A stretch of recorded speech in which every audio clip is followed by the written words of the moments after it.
Hi friends, welcome back to my YouTube channel. ಮಿಥುನ ರಾಶಿಯು ರಾಶಿಚಕ್ರದ 3ನೇ ರಾಶಿಚಕ್ರ ಚಿಹ್ನೆಯಾಗಿದೆ.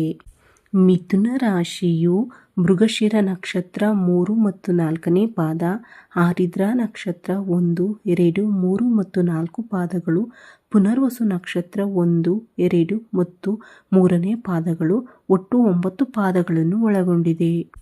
ಮಿಥುನ ರಾಶಿಯ ಗ್ರಹಾಧಿಪತಿಯು ಬುಧನಾಗಿರುತ್ತಾನೆ. ತತ್ವವು ವಾಯು ತತ್ವವಾಗಿರುತ್ತದೆ. ಆಗಸ್ಟ್ 26 ಬುಧವಾರ. ನೀವು ನಿಜಕ್ಕೂ ಊಹಿಸದಂತಹ ಒಂದು ಅದ್ಭುತ ನಿಮ್ಮ ಮನೆಗೆ ಬರಲಿದೆ.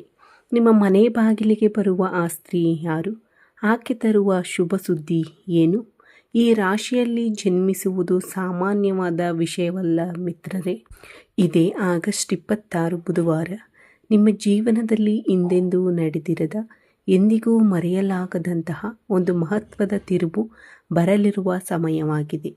ನೀವು ಹಲವು ದಿನಗಳಿಂದ, ಹಲವು ತಿಂಗಳುಗಳಿಂದ, ಒಂದು ವೇಳೆ ಹಲವು ವರ್ಷಗಳಿಂದಲೂ ನಿಮ್ಮ ಮನಸ್ಸಿನಲ್ಲಿ ಇಟ್ಟುಕೊಂಡಿದ್ದ ಒಂದು ದೊಡ್ಡ ಚಿಂತೆ ಇಂದು ಕೊನೆಗೊಳ್ಳುವ ದಿನವಾಗಿ ಕಾಣಿಸುತ್ತಿದೆ.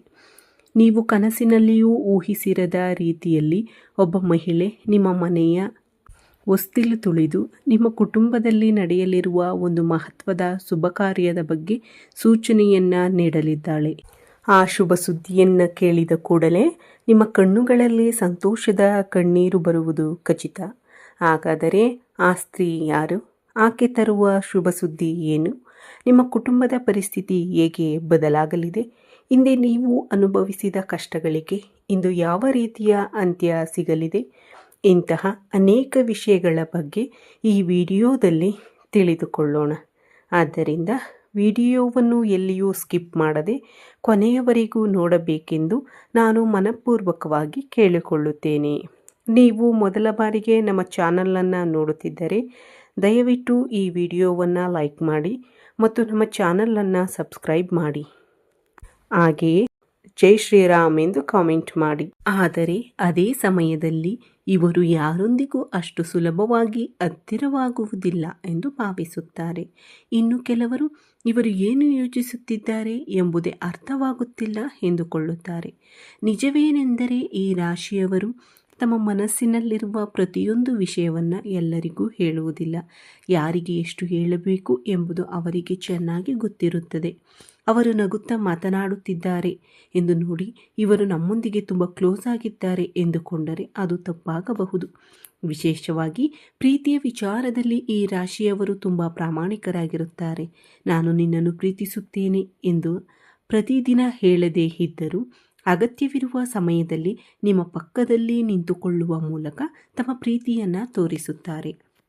ಹಾಗಾದರೆ ಅವರನ್ನು ಹೆಚ್ಚು ನೋಯಿಸುವ ವಿಷಯ ಯಾವುದು ಗೊತ್ತೇ ಮಿತ್ರರೇ?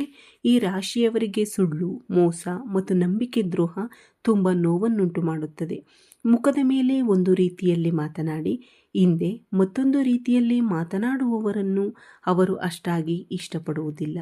ವಿಶೇಷವಾಗಿ ತಾವು ನಂಬಿದ ವ್ಯಕ್ತಿಯೇ ತಮ್ಮ ನಂಬಿಕೆಯನ್ನು ದುರುಪಯೋಗಪಡಿಸಿಕೊಂಡರೆ ಹೊರಗೆ ದೊಡ್ಡ ಜಗಳ ಮಾಡದೆ ಏನೂ ಆಗಿಲ್ಲ ಎಂಬಂತೆ ಶಾಂತವಾಗಿರಬಹುದು. ಆದರೆ ಮನಸ್ಸಿನಲ್ಲಿ ಮಾತ್ರ ಆ ವ್ಯಕ್ತಿಯನ್ನು ಸಂಪೂರ್ಣವಾಗಿ ದೂರ ಮಾಡಿಬಿಡುತ್ತಾರೆ. ಇನ್ನು ತಮ್ಮ ಶತ್ರುಗಳು ಯಾರು ಎಂದು ಕೇಳಿದರೆ ತಮ್ಮ ಸ್ವಾತಂತ್ರ್ಯಕ್ಕೆ ಅಡ್ಡಿಯಾಗುವವರು, ತಮ್ಮ ಮೇಲೆ ಅನಗತ್ಯವಾಗಿ ಅಧಿಕಾರ ಚಲಾಯಿಸುವವರು ಮತ್ತು ತಮ್ಮ ಒಳ್ಳೆಯತನವನ್ನು ದುರುಪಯೋಗಪಡಿಸಿಕೊಳ್ಳುವವರು ಇಷ್ಟವಾಗುವುದಿಲ್ಲ. ಆದರೆ ಇವರು ಪ್ರತೀಕಾರ ತೀರಿಸಿಕೊಳ್ಳಲು ಹೆಚ್ಚು ಪ್ರಯತ್ನಿಸುವುದಿಲ್ಲ. ನೀನು ಹೇಗಿದ್ದರೂ ನನಗೆ ಸಂಬಂಧವಿಲ್ಲ, ನಾನು ನನ್ನ ದಾರಿಯಲ್ಲಿ ಹೋಗುತ್ತೇನೆ ಎಂದು ಹೇಳಿ ತಮ್ಮ ದಾರಿಯಿಂದ ದೂರ ಸರಿಯುವವರೇ ಈ ರಾಶಿಯವರು. ಆದರೆ ಇಂತಹ ವ್ಯಕ್ತಿಗಳಿಗೆ ಈ ಕಲಿಯುಗದ ಸಮಯದಲ್ಲಿ ನಷ್ಟಗಳು, ನಂಬಿಕೆ ದ್ರೋಹಗಳು ಮತ್ತು ಜನರ ನಿಜವಾದ ಸ್ವರೂಪಗಳು ಒಂದೊಂದಾಗಿ ಕಾಣಿಸಿಕೊಳ್ಳುತ್ತವೆ. ಈ ಸಮಯದಲ್ಲಿ ಈ ರಾಶಿಯವರು ಅನುಭವಿಸಿದಷ್ಟು ಮಾನಸಿಕ ವೇದನೆಯನ್ನು ಬಹುಶಃ ಮತ್ತೊಬ್ಬರು ಅನುಭವಿಸಿರಕ್ಕಿಲ್ಲ. ವಾಯಿದೆಯಾಗುತ್ತಿರುವ ಶುಭ ಕಾರ್ಯಗಳು, ಸಿಹಿ ಮಾತುಗಳ ಹಿಂದೆ ನಡೆಯುವ ವಂಚನೆ, ಆರ್ಥಿಕ ಅಡಚಣೆಗಳು, ಕುಟುಂಬದಲ್ಲಿ ನೆಮ್ಮದಿ ಇಲ್ಲದಿರುವುದು, ಮಾನಸಿಕ ಶಾಂತಿ ಇಲ್ಲದಿರುವುದು, ನಂಬಿದವರಿಂದಲೇ ಎದುರಾಗುವ ನೋವುಗಳು ಮತ್ತು ಕಷ್ಟಗಳು ಇವೆಲ್ಲವೂ ಒಂದಲ್ಲ ಒಂದು ರೀತಿಯಲ್ಲಿ ನಿಮ್ಮನ್ನು ಕಾಡುತ್ತಲೇ ಬಂದಿವೆ. ಈ ತೊಂದರೆಗಳಿಂದಾಗಿ ಕೆಲವು ನಷ್ಟಗಳು ಮತ್ತು ಸಮಸ್ಯೆಗಳು ಕೂಡ ಎದುರಾಗಿವೆ. ಆದರೆ ಇನ್ನು ಮುಂದೆ ನಡೆಯುವ ಪ್ರತಿಯೊಂದು ಬದಲಾವಣೆಯಲ್ಲಿಯೂ, ನಿಮ್ಮ ಕುಟುಂಬದಲ್ಲಿ ತೆರೆದುಕೊಳ್ಳುವ ಪ್ರತಿಯೊಂದು ಹೊಸ ದಾರಿಯಲ್ಲಿಯೂ ಬಹಳ ದಿನಗಳಿಂದ ವಾಯಿದೆಯಾಗುತ್ತಿದ್ದ ಶುಭ ಕಾರ್ಯಗಳು ನಿಧಾನವಾಗಿ ಮುಂದೆ ಸಾಗಲಿವೆ. ಅಂದರೆ ನಿಮ್ಮ ಮನೆಯಲ್ಲಿ ಯಾವುದಾದರೂ ಒಳ್ಳೆಯ ಕಾರ್ಯಗಳನ್ನು ಆರಂಭಿಸೋಣ ಎಂದುಕೊಂಡಾಗ ಕೊನೆಯ ಕ್ಷಣದಲ್ಲಿ ಅದು ನಿಂತು ಹೋಗುವುದು ಅಥವಾ ಯಾರಾದರೂ ಬಂದು ಅದನ್ನು ಹಾಳು ಮಾಡುವುದು ನಡೆಯುತ್ತಲೇ ಬಂದಿರಬಹುದು. ಇನ್ನು ಸಿಹಿ ಮಾತುಗಳಿಂದ ಬೆನ್ನಿಗೆ ಚೂರಿ ಹಾಕುವವರು ನಿಮ್ಮ ಸುತ್ತಮುತ್ತ ಬಹಳ ಮಂದಿ ಇದ್ದಾರೆ. ಮೇಲ್ನೋಟಕ್ಕೆ ಅಣ್ಣ ತಮ್ಮನಂತೆ, ಆಪ್ತ ಸ್ನೇಹಿತರಂತೆ ನಟಿಸುತ್ತಾ ನಿಮ್ಮ ಮನೆಯ ವಿಷಯಗಳನ್ನು ಹೊರಗೆ ಹೇಳಿ ನಿಮ್ಮನ್ನು ತೊಂದರೆಗೆ ಸಿಲುಕಿಸುತ್ತಿರುವವರು ಇರಬಹುದು. ನಿಮ್ಮ ಅಭಿವೃದ್ಧಿಯನ್ನು ನೋಡಿ ಒಳಗೊಳಗೆ ಸಹಿಸಿಕೊಳ್ಳಲಾಗದೆ ನಿಮ್ಮ ಕುಟುಂಬದಲ್ಲಿ ಕಲಹಗಳನ್ನು ಸೃಷ್ಟಿಸಿದವರು ನಿಮ್ಮ ಸುತ್ತಲೂ ಇರಬಹುದು ಮಿತ್ರರೇ. ಇದರ ಜೊತೆಗೆ ಆರ್ಥಿಕ ಅಡಚಣೆಗಳು ಎದುರಾಗಿವೆ. ಬರಬೇಕಾದ ಹಣ ಸಮಯಕ್ಕೆ ಸರಿಯಾಗಿ ಬಾರದೆ ಮಾಡಬೇಕಾದ ಪ್ರಮುಖ ಜವಾಬ್ದಾರಿಗಳು ಮುಂದೂಡಲ್ಪಡುತ್ತಾ ಬಂದಿವೆ. ಇದರಿಂದ ನಿಮ್ಮ ಮಾನಸಿಕವಾಗಿ ತುಂಬ ಕುಗ್ಗಿ ಹೋಗಿರಬಹುದು. ಆದರೆ ಇದೇ ಕಾರಣಕ್ಕಾಗಿ ಆಗಸ್ಟ್ 26ರಂದು ಒಬ್ಬ ಸ್ತ್ರೀ ಆಗಮನವು ನಿಮ್ಮ ಜೀವನದಲ್ಲಿ ನಡೆಯಲಿರುವ ಒಂದು ಶುಭ ಕಾರ್ಯಕ್ಕೆ ಮಹತ್ವದ ಸೂಚನೆಯಾಗಿ ನಿಲ್ಲಲಿದೆ. ಒಬ್ಬ ಸ್ತ್ರೀಯ ರೂಪದಲ್ಲಿ ನಿಮ್ಮ ಮನೆಗೆ ಒಂದು ಶುಭ ಸುದ್ದಿ ಬರಲಿದೆ. ಆ ಸ್ತ್ರೀ ನಿಮ್ಮ ಬಂಧುಗಳಲ್ಲಿ ಒಬ್ಬರಾಗಿರಬಹುದು ಅಥವಾ ನಿಮ್ಮ ಕುಟುಂಬದ ಯಾವುದಾದರೂ ವಿಷಯದಲ್ಲಿ ಮಧ್ಯವರ್ತಿಯಾಗಿರಬಹುದು ಅಥವಾ ನೀವು ಊಹಿಸಿದ ರೀತಿಯಲ್ಲಿ ಪರಿಚಯವಾಗಿರುವ ಒಬ್ಬ ಮಹಿಳೆಯಾಗಿರಬಹುದು. ಆಕೆ ತರುವ ಶುಭ ಸುದ್ದಿ ಏನೆಂದರೆ, ನಿಮ್ಮ ಮನೆಯಲ್ಲಿ ಬಹಳ ದಿನಗಳಿಂದ ಬಾಕಿ ಉಳಿದಿರುವ ಮದುವೆ ಪ್ರಯತ್ನಗಳು ಯಶಸ್ವಿಯಾಗುವ ಸೂಚನೆ ಇರಬಹುದು ಅಥವಾ ಸಂತಾನಕ್ಕೆ ಸಂಬಂಧಿಸಿದ ಶುಭ ಸುದ್ದಿ ಇರಬಹುದು ಅಥವಾ ಗೃಹ ಪ್ರವೇಶಕ್ಕೆ ಸಂಬಂಧಿಸಿದ ಶುಭ ಸುದ್ದಿ ಇರಬಹುದು. ಇಲ್ಲವೇ ಶಿರಾಸ್ತಿ ಖರೀದಿಯಂತಹ ದೊಡ್ಡ ಶುಭ ಕಾರ್ಯಕ್ಕೆ ಬಲವಾದ ಮುನ್ನುಡಿ ಸಿಗುವ ಸಾಧ್ಯತೆಯೂ ಇರಬಹುದು. ಆಕೆ ನಿಮ್ಮ ಮನೆಗೆ ಬರುವಾಗ ತುಂಬ ಸಂತೋಷ ಮತ್ತು ಸಕಾರಾತ್ಮಕ ಮಾತುಗಳೊಂದಿಗೆ ಬರಲಿದ್ದಾಳೆ. ಆಕೆ ಹೇಳುವ ಮಾತುಗಳು ನಿಮ್ಮ ಮನಸ್ಸಿನಲ್ಲಿ ಇದ್ದ ಒಂದು ದೊಡ್ಡ ಭಾರವನ್ನು ಒಂದೇ ಕ್ಷಣದಲ್ಲಿ ಇಳಿಸಿಬಿಡುವಂತೆ ಮಾಡಬಹುದು. ಇಷ್ಟು ದಿನಗಳ ನಮ್ಮ ಕಷ್ಟಗಳು ಕೊನೆಗೂ ಮುಗಿಯುತ್ತಿವೆ ಎನ್ನುವ ನಂಬಿಕೆ ಆಕೆಯ ಮಾತುಗಳಿಂದ ನಿಮ್ಮಲ್ಲಿ ಮೂಡಬಹುದು. ಆದರೆ ಇಂತಹ ಸಮಯದಲ್ಲಿ ನೀವು ಕೆಲವು ಜಾಗ್ರತೆಗಳನ್ನು ತೆಗೆದುಕೊಳ್ಳಬೇಕು. ಆ ಶುಭ ಸುದ್ದಿಯನ್ನು ಕೇಳಿದ ಕೂಡಲೇ ಉತ್ಸಾಹದಿಂದ ಎಲ್ಲರಿಗೂ ಫೋನ್ ಮಾಡಿ ಹೇಳಬೇಡಿ. ಕಾರ್ಯ ಸಂಪೂರ್ಣವಾಗಿ ನೆರವೇರುವವರೆಗೆ ಅದನ್ನು ಎಲ್ಲೆಡೆ ಪ್ರಚಾರ ಮಾಡದೇ ಇರುವುದು ಒಳ್ಳೆಯದು. ಗೌಪ್ಯತೆಯನ್ನು ಕಾಪಾಡಿಕೊಳ್ಳುವುದು ಕೂಡ ಬಹಳ ಮುಖ್ಯ. ಏಕೆಂದರೆ ನಿಮ್ಮ ಸುತ್ತಮುತ್ತ ಇರುವ ಕೆಲವು ಅಸೂಯೆ ಪಡುವವರ ಕಣ್ಣು ಈ ವಿಷಯದ ಮೇಲೆ ಬೀಳುವ ಸಾಧ್ಯತೆಯೂ ಇದೆ.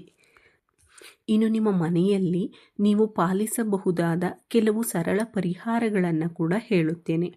ಸ್ವಲ್ಪ ಜಾಗರೂಕತೆಯಿಂದ ಕೇಳಿ. ನಿಮ್ಮ ಮನೆಗೆ ಬರಲಿರುವ ಆ ಶುಭ ಶಕ್ತಿ ಸ್ಥಿರವಾಗಿ ಉಳಿಯಲು ಮತ್ತು ಯಾವುದೇ ಅಡಚಣೆಗಳು ಎದುರಾಗದಿರಲು ಮನೆಯಲ್ಲಿ ಈ ಚಿಕ್ಕ ಪರಿಹಾರವನ್ನು ಪಾಲಿಸಿ. ಪ್ರತಿ ಬುಧವಾರ ಬೆಳಿಗ್ಗೆ ಬೇಗ ಎದ್ದು ಸ್ನಾನ ಮಾಡಿ ನಿಮ್ಮ ಮನೆಯ ಮುಖ್ಯದ್ವಾರ ಮತ್ತು ಹೊಸ್ತಿಲನ್ನು ಸ್ವಚ್ಛವಾಗಿ ತೊಳೆಯಿರಿ. ನಂತರ ಸ್ವಲ್ಪ ಅರಿಶಿಣವನ್ನು ಬಳಸಿ ಹೊಸ್ತಿಲನ್ನು ಅಲಂಕರಿಸಿ ಅದರ ಮೇಲೆ ಕುಂಕುಮದ ಬೊಟ್ಟನ್ನು ಇಡಿ. ಇದು ಮನೆಯ ವಾತಾವರಣವನ್ನು ಶುದ್ಧವಾಗಿಡುವುದರ ಜೊತೆಗೆ ಶುಭಕರವಾದ ಸಕಾರಾತ್ಮಕ ಶಕ್ತಿಯನ್ನು ಆಹ್ವಾನಿಸಲು ಸಹಾಯ ಮಾಡುತ್ತದೆ ಎಂಬ ನಂಬಿಕೆ ಇದೆ. ಅದರ ಜೊತೆಗೆ ಮನೆಯಲ್ಲಿ ಸುಗಂಧ ಮತ್ತು ಸಕಾರಾತ್ಮಕ ವಾತಾವರಣ ಇರಲಿ. ಕರ್ಪೂರ ಅಥವಾ ಸಾಂಬ್ರಾಣಿ ಧೂಪವನ್ನು ಹಚ್ಚಿ ಮನೆಯಾದ್ಯಂತ ಅದರ ಪರಿಮಳವನ್ನು ಹರಡುವಂತೆ ಮಾಡಿ. ಇದರಿಂದ ಮನೆಯಲ್ಲಿ ಇರುವ ನಕಾರಾತ್ಮಕ ವಾತಾವರಣ ದೂರವಾಗಿ ಮನಸ್ಸಿಗೆ ನೆಮ್ಮದಿ ಸಿಗುತ್ತದೆ ಎಂಬ ನಂಬಿಕೆ ಇದೆ. ಮನೆಯ ಮುಂದೆ ಅಥವಾ ಬಾಲ್ಕನಿಯಲ್ಲಿ ಇರುವ ತುಳಸಿ ಗಿಡ ಅಥವಾ ಯಾವುದೇ ಹಸಿರು ಗಿಡಕ್ಕೆ ಸ್ವಲ್ಪ ನೀರನ್ನು ಹಾಕಿ. ನಮ್ಮ ಮನೆಯಲ್ಲಿ ಶಾಂತಿ ಮತ್ತು ಸಂತೋಷ ಸದಾ ನೆಲೆಸಿರಲಿ ಎಂದು ಮನಸ್ಸಿನಲ್ಲಿ ಪ್ರಾರ್ಥಿಸಿ. ನಿಮಗೆ ಒಳ್ಳೆಯದೇ ನಡೆಯುತ್ತಿದೆ ಸ್ನೇಹಿತರೆ.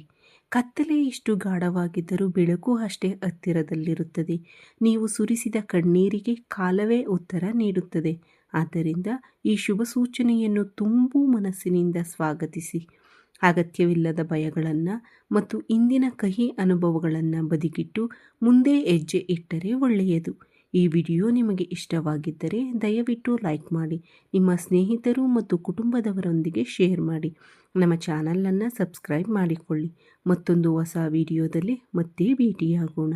ಈ ವಿಡಿಯೋ ವೀಕ್ಷಿಸಿದ ನನ್ನೆಲ್ಲ ವೀಕ್ಷಕ ಬಂಧುಗಳಿಗೂ ಧನ್ಯವಾದಗಳು. ಜೈ ಶ್ರೀರಾಮ್, ಜೈ ಶ್ರೀ ಕೃಷ್ಣ, ಹರ ಹರ ಮಹಾದೇವ್.